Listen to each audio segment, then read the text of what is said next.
Destinasi wisata permandian air panas Leja di Kabupaten Sopeng, Sulawesi Selatan menjadi tempat recommended untuk dikunjungi di akhir pekan. Selain menyajikan permandian air panas alami, destinasi wisata Leja ini juga memanjakan pengunjung dengan keindahan pemandangan rindang nan hijau di kawasan hutan lindung. Sehingga tidak sedikit wisatawan yang memilih untuk berakhir pekan di Leja. Permainan air panas Leja merupakan sumber mata air panas alami dengan suhu mencapai 60 derajat Celcius.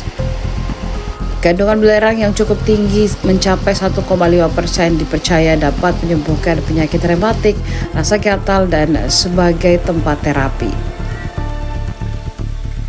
Ya, saya lihat ini mantap sekali, sudah ada peningkatan pelayanannya. Iya.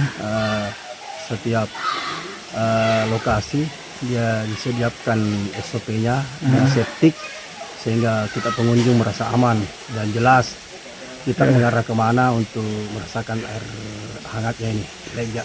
Yang menarik sini air belerangnya, air panasnya. Banyak destinasi wisata tapi sumber daya yang ada kan air panas. Iya. Tapi air panas ini dimodifikasi sehingga orang bisa berenang, tidak terlalu panas. Mungkin ada sistem sehingga airnya pas untuk kita, untuk tubuh kita.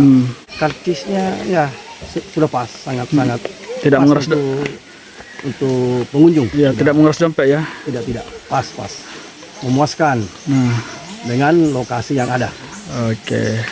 Download Tribun X sekarang, menghadirkan lokal menjadi Indonesia.